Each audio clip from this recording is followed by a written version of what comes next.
Hello friends, வணக்கம் and welcome to Meenas lifestyle. இன்னைக்கு நம்ம சேனல்ல என்ன வீடியோ பார்க்க போறோம்னு பாத்தீங்கன்னா ரொம்பவே ஹெல்தியான ஒரு ஸ்நாக் ரெசிபியோட வந்திருக்கேன். எஸ் நீங்க கேக்குறதெல்லாம் என் காதுல விழுது. இவ்ளோ நாள் வீடியோ போடாம எங்க போனேன்னு தானே கேக்குறீங்க. உங்களை எல்லாம் மறந்துட்டேன்னு நினைச்சிட்டீங்க.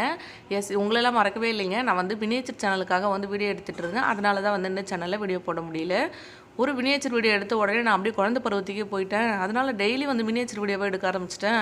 ஸோ அந்த சேனலில் போய் பாருங்களேன், நிறைய வீடியோ போட்டிருக்கேன். ரொம்பவே சூப்பராக இருக்கும். உங்களுக்கு வந்து குழந்தை பருவத்துக்கு கூட்டிட்டு போகலாம் அப்படின்றதுக்காக தான் அந்த முயற்சி. அதையும் வந்து மறக்காமல் செக் பண்ணி பாருங்கள். சரி வாங்க, இன்றைக்கி நம்ம சேனலில் ஒரு சூப்பரான வீடியோ பார்த்துடலாம். ஸோ ரொம்ப நாள் கழிச்சு வரதால ஒரு சூப்பரான ஹெல்தியான ரெசிபியோடு வந்திருக்கேங்க. இந்த கொண்டக்கடலை அதை வச்சு ஒரு ரெசிபி பண்ண போகிறோம். நம்ம வந்து கருப்பு கொண்டக்கடலை வந்து நல்லா ஊற வச்சுட்டு அதுக்கப்புறமா வந்து அது நல்லா வேக வச்சு எடுத்துகிட்டு வந்திருக்கேங்க. ஒரு 4 விசில் வச்சு நல்லா வந்து வேக வச்சுக்கோங்க. வேக வச்ச கொண்டக்கடலை 1 கப் அளவு நம்ம எடுத்துக்கலாம். இப்போ எடுத்து வச்சுருக்க கொண்டக்கடலை கூட தேவையான மசாலா எல்லாம் சேர்த்துக்கலாங்க. 1 டீஸ்பூன் அளவுக்கு நான் வெறும் மிளகாத்தூள் எடுத்திருக்கேன். கொஞ்சம் மஞ்சத்தூள், கொஞ்சமாக கரம் மசாலா இதெல்லாம் சேர்த்துட்டு ஒரு தடவை வந்து நல்லா புரட்டி விட்டுறலாம். இந்த கொண்டக்கடலை வந்து பார்த்திங்கன்னா உடம்புக்கு ரொம்பவே ஹெல்தி. இதே மாதிரி நீங்கள் வெள்ளை கலர் கொண்டக்கடலை இருக்குல்ல அதில் கூட செய்யலாம். இதுவும் வந்து பார்த்திங்கன்னா உடம்புக்கு ரொம்ப நல்லது. இது இருக்கும் அதில் செஞ்சு பாருங்கள். அடுத்தது இதுக்கு தேவையான அளவு உப்பு போட்டுக்கோங்க. வேக வைக்கும் போது உப்பு போட்டிருந்தீங்க அப்படின்னா வந்து இப்போ கம்மியாக போட்டுக்கோங்க. நான் வந்து ஒரு ஞாபக மரத்தை கேஸுங்க அப்போ போடவே இல்லை, அதனால் இப்போ சேர்த்து போட்டுக்கிறேன். போட்டுட்டு இது எல்லாத்தையும் சேர்த்து ஒரு தடவை நல்லா மிக்ஸ் பண்ணி விட்டுடலாம். இப்போ நீங்கள் நினைக்கலாம் எல்லாம் சேர்த்ததுக்கப்புறம் மிக்ஸ் பண்ணி விட்டுருக்கலாமே அப்படின்னு சொல்லிட்டு, அது இப்படிங்க சும்மா கொஞ்சம் நேரம் அப்படியே மிக்ஸ் பண்ணி பார்க்கலாம் தான், பார்க்கறதுக்கு அழகாக இருக்குல்ல, அதனால மிக்ஸ் பண்ணி விட்டுட்டு அடுத்ததாக வந்து அடுத்து இருக்க பொருள் எல்லாம் சேர்த்துக்கலாம். இப்போ வந்து பார்த்திங்கன்னா 1 டீஸ்பூன் அளவுக்கு மைதா மாவு, 1 டீஸ்பூன் அளவுக்கு கார்ன்ஃப்ளவர் 2 எடுத்து வச்சுருக்கேன். இது ரெண்டுத்தையும் வந்து இதில் சேர்த்துட்டு அதுக்கப்புறம் வந்து மிக்ஸ் பண்ணிக்கலாம். இப்போ மிக்ஸ் பண்ணிங்கன்னா நீங்கள் எனக்கு திட்டுவீங்கன்னு தெரியும், அதனால் இருக்க எல்லாத்தையுமே சேர்த்துக்கிறேன். அடுத்ததாக அரிசி மாவு எடுத்து வச்சுருக்கேன். இது வந்து ஒரே 1 டீஸ்பூன் அளவு சேர்த்துக்கிறேன். இதே சேர்த்ததுக்கப்புறமா வந்து மிக்ஸ் பண்ணிக்கலாம். ஃபைனலாக எல்லாம் சேர்த்து முடிச்சிட்டேன், கஷ்டப்படாதீங்க. அடுத்ததாக வந்து இது எல்லாத்தையும் வந்து நல்லா மிக்ஸ் பண்ணி விட்டுறேன்.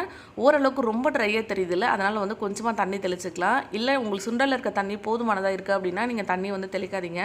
தண்ணி தெளிக்கும் போது ரொம்ப கவனமாக தெளிங்க. நிறைய தண்ணி தெளிச்சிட்டிங்க அப்படின்னா அதில் இருக்க மசாலா எல்லாம் விட்டுடும் நம்மளுக்கு.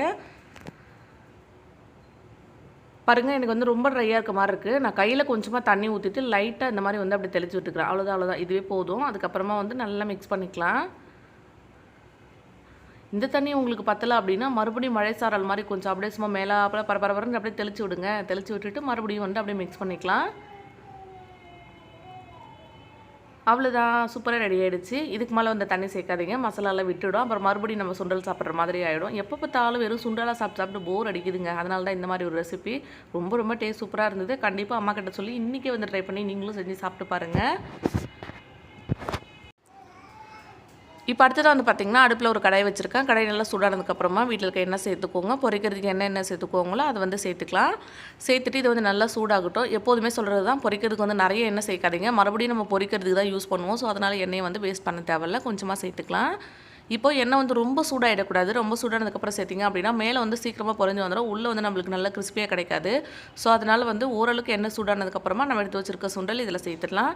சேர்த்துட்டு இந்த மசாலாலாம் விட்டு வராதுங்க. நம்ம மஞ்சத்தூள் சேர்த்துருக்கோம்ல, அதனால் எண்ணெய் மட்டும் பக்கத்துக்கு கலராக தெரியுது, அவ்வளோதான். மற்றபடி மசாலா பிரிஞ்சு நம்மளுக்கு வராது. இது அப்படியே பரட்டி விட்டு நல்லா வந்து வேக வச்சு எடுத்துக்கோங்க. எல்லா சைடும் வந்து நல்லா திருப்பி விடுங்க. இந்த எண்ணெய் வந்து பபுள்ஸ் வருது பார்த்தீங்களா, இது அடங்குற வரைக்கும் நம்ம நல்லா வந்து வேக வச்சு எடுத்துக்க போகிறோம். அடுப்பு வந்து லோ ஃப்ளேமில் இருக்குதுங்க, மறந்துட போகிறீங்க. அவ்வளோதான், பாருங்கள், இந்த மாதிரி நல்லா கிண்டி விடுங்க. இப்போ வந்து பார்த்திங்கன்னா பபுள்ஸ்லாம் ஓரளவுக்கு நல்லா அடங்கிடுச்சு. இந்த ஸ்டேஜில் எடுத்தீங்க அப்படின்னா சரியாக இருக்கும். அவ்வளோதான், சூப்பரான ஸ்நாக்ஸ் வந்து நம்மளுக்கு இப்போ ரெடி ஆகிடுச்சு. இந்த எண்ணெய் எல்லாம் பார்த்திங்கன்னா இந்த மாதிரி நல்லா ஃபில்டர் பண்ணிவிட்டு எடுத்துக்கோங்க. எப்போதுமே வந்து பார்த்திங்கன்னா வெறும் சுண்டலாக சாப்பிட்றது வந்து நம்மளுக்கு கொஞ்சம் போர் அடிக்கும். அப்புறம் நம்ம சேனல்லே வந்து பார்த்திங்கன்னா வடைலாம் போட்டிருக்கோம், அதுவுமே வந்து ரொம்ப சூப்பராக இருக்கும். ஸோ எப்போதும் பார்த்திங்கன்னா வடை போடுறது இல்லை வந்து அப்படியே சுண்டலாக சாப்பிட்றதுலாம் இல்லாமல் இது கொஞ்சம் டிஃப்ரெண்ட்டாக இருக்கும். கண்டிப்பாக இதையும் ட்ரை பண்ணி பாருங்கள். இது எப்படி வந்ததுன்னு சொல்லிட்டு செஞ்சு பார்த்துட்டு எனக்கு மறக்காமல் கமெண்ட் பண்ணுங்கள். நான் ஃபஸ்ட் பேட்ச் எடுத்துகிட்டு இப்போ 2வது பேட்ச் போட போகிறேன். இப்போ 2வது பேட்ச் போட்டுவிட்டு இந்த கேப்பில் என்ன பண்ண போகிறேன்னு தானே நினைக்கிறீங்க. ஃபஸ்ட் பேட்ச் போட்டேன் இல்லையா, அதை போய் நான் சாப்பிட்டுட்டு வந்துடுறேன். நீங்களும் வந்து பார்த்திங்கன்னா கண்டிப்பாக இதே மாதிரி செஞ்சு சாப்பிட்டு பாருங்கள். எப்படி வந்ததுன்னு சொல்லி மறக்காமல் எனக்கு கமெண்ட்டில் சொல்லுங்கள். அதுதான் வந்து ரொம்ப முக்கியம். அவ்வளோதாங்க, இது அப்படியே ரெடி ஆகட்டும். கொஞ்ச நேரம் ஃபஸ்ட் பேட்ச் போட்டோம்ல அதே மாதிரி ரெடி ஆனதுக்கப்புறமா வெளியில் எடுத்துடலாம். எவ்வளோ கிறிஸ்பியாக இருக்குது பாருங்கள், காமிக்கிட்டுங்களா?